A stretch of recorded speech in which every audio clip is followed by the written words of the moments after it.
Hello दोस्तों, नमस्कार। स्वागत है आज की क्लास में जो है तो आज के वीडियो में। ठीक है, तो जल्दी जल्दी चैनल को सब्सक्राइब कर लो और बेल आइकन को प्रेस कर लो ताकि जो है और वीडियो जो है तो जाए और तुरंत आपके इसमें नोटिफिकेशन पहुंच जाए। ठीक है, तो अपन क्या करना है, अपन पेपर सॉल्व करेंगे। हाँ, और ये कक्षा 11वीं का भूगोल का पेपर आया है तो इसको सॉल्व करना है और जल्दी से पेपर इसको बना के आना है। ठीक है, तो चलो हम सही विकल्प की बात करते हैं। पहला क्वेश्चन है, निम्नलिखित में से किस लक्षण को भौतिक लक्षण कहा जाता है? ये भौतिक लक्षण कहा जाता है, कहा जा सकता है, तो कौन सा है भैया? इसमें कौन सा है? मैदान। राइट, कौन सा क्वेश्चन निकलने वाला? मैदान निकलने वाला है।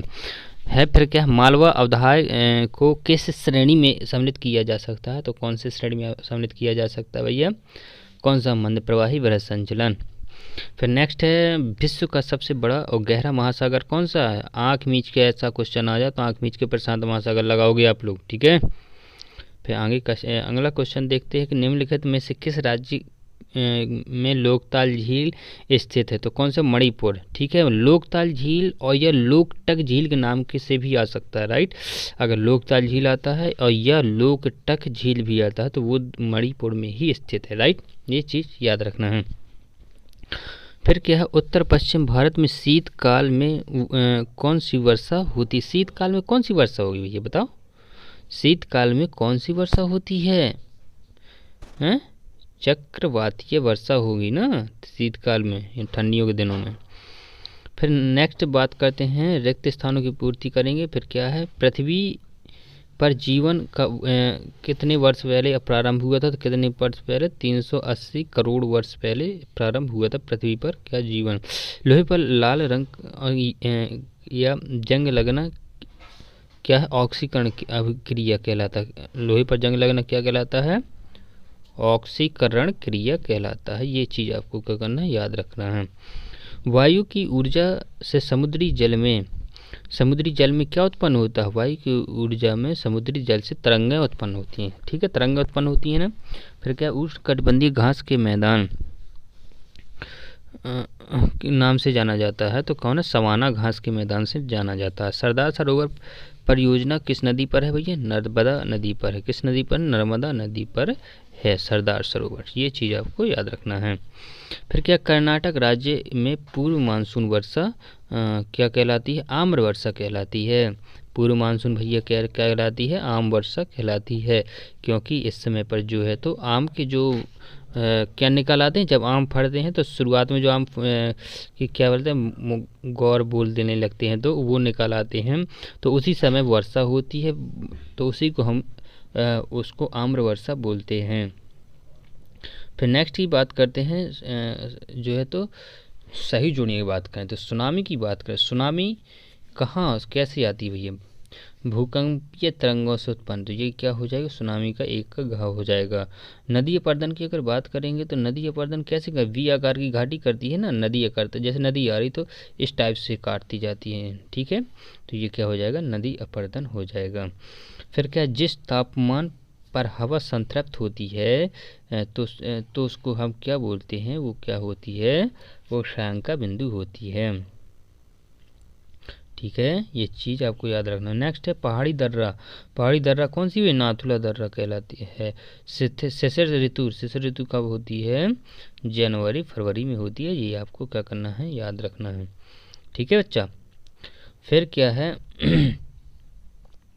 एक वाक्य में उत्तर की बात करेंगे। क्या बात करने वाले हैं? जैसे भूगोल में प्रादेशिक उपागम का विकास किसने किया था? किसने किया था? कार्ल रिटर ने किया था। प्रादेशिक उपागम का विकास किसने किया था? कार्ल रिटर ने किया था। पृथ्वी की त्रिज्या 6378 किलोमीटर। ये तो सभी को पता होगा, जियोग्राफी का पेपर है, क्योंकि ठीक है, ये चीज़ हो जाएगा 6378 किलोमीटर। ठीक है, फिर नेक्स्ट देखते हैं, नेक्स्ट की बात करेंगे। वायु दाब मापने की इकाई कौन सी होती है भैया? मिलीबार। वायु दाब मापने की इकाई कौन होती है? मिलीबार। एक संकटापन्न प्रजाति का नाम बताइए, तो कौन है? Red panda. रेड पांडा संकटग्रस्त प्रजाति है ये। ठीक है, ये चीज़ है। भारत और श्रीलंका के बीच कौन सी जल संधि? पाक। ठीक है, PALK पाक। ठीक है, ये चीज़ तो पाक जल संधि है, ठीक है। और देखो वो जो पाकिस्तान वाला पाक है उसकी स्पेलिंग होती है, उसको कैसे लिखते हैं, मान लो उसको पाक लिखते हैं, ठीक है, PAK, और इसको लिखते हैं PALK, ठीक है, दोनों में फ़र्क समझना है।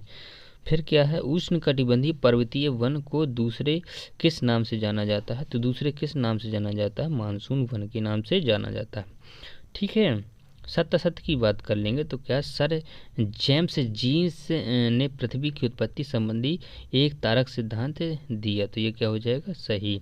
वायुमंडल को सीधे सूर्यताप गर्म करता है, तो ये हो जाएगा गलत।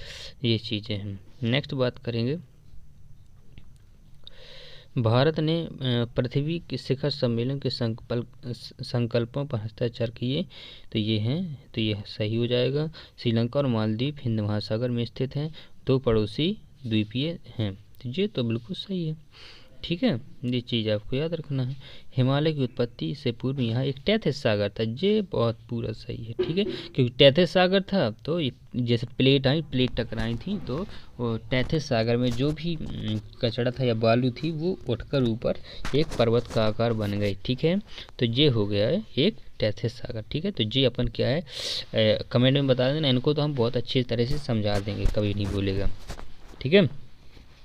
फिर नेक्स्ट है प्रोजेक्ट टाइगर 1973 में चल रही योजना है, तो बिल्कुल सही, 100% सही कि 1973 से इसको क्या किया था, चालू किया गया था, ठीक है भैया। तो ये हमारे क्या हैं, जिससे जितने भी ऑब्जेक्टिव हैं आए हैं वो हमने आपको बता दी हैं, ठीक है। तो बिल्कुल वीडियो को क्या करना, चैनल को सब्सक्राइब कर लो और वीडियो को लाइक कर दो और दोस्तों से शेयर कर दो, ठीक है, और बेल आइकन को प्रेस कर लो। तो मिलते हैं नेक्स्ट वीडियो में नेक्स्ट पेपर के साथ, ठीक है। तो तब तक के लिए स्वस्थ रहो, मस्त रहो, जय हिंद।